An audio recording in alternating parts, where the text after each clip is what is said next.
পুরান ঢাকার ঐতিহ্যবাহী তারা মসজিদ। এই মসজিদের ছবি আমরা প্রতিদিনই দেখি, কিন্তু কখনো হয়তো ভালোভাবে খেয়াল করা হয় না। বাংলাদেশের বহুল ব্যবহৃত ১০০ টাকার নোটে বিখ্যাত এই মসজিদের ছবি আছে। তারা মসজিদ পুরান ঢাকার আরমানিটোলার আবুল খয়রাত সড়কে অবস্থিত।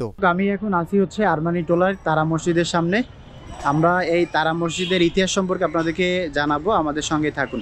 সাদা মার্বেলের গম্বুজের উপর নীল রঙা তারায় খচিত এই মসজিদ নির্মাণ হয় ১৮ শতকের প্রথম দিকে। মসজিদের গায়ে কোনো শিলালিপি না থাকায় মসজিদটির সঠিক নির্মাণ কাল সম্পর্কে তথ্য পাওয়া যায়নি। জানা যায় ১৮ শতকে ঢাকার মহল্লা আলে আবু সাইদ এর পরে যার নাম আরমানিটোলা হয়।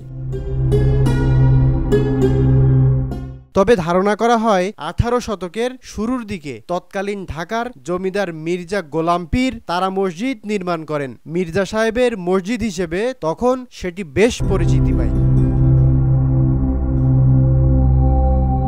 আয়তাকার মসজিদের ছাদে স্থাপন করা হয় নীল রঙের তারাখচিত সাদা বৃত্তাকার ৩টি গম্বুজ। সমস্ত মসজিদের নকশায় তারার মোটিভ বিশেষভাবে লক্ষণীয়। এই বিশেষ নকশার জন্যই মসজিদটি তারা মসজিদ নামে পরিচিতি হয়ে ওঠে। মসজিদের ভেতরে প্রবেশের জন্য পূর্ব দিকে ৩টি, উত্তর এবং দক্ষিণ দিকে একটি দরজা রাখা হয়।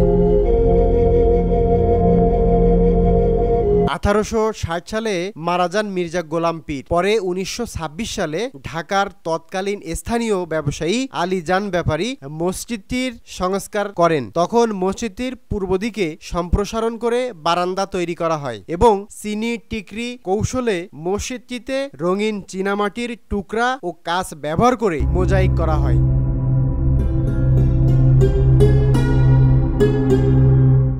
এরপর তৃতীয় ধাপে ১৯৮৭ সালে মসজিদটি আবার সংস্কার করা হয়। তখন মসজিদের পুরানো মেহরাব ভেঙে নতুন ৩টি মেহরাব তৈরি করা হয়। মসজিদের ছাদে আরো ২টি গম্বুজ স্থাপন করা হয় এবং দেওয়ালে চাঁদ, তারা, ফুল ও আরবি ক্যালিগ্রাফি দিয়ে শোভাবর্ধন করা হয়।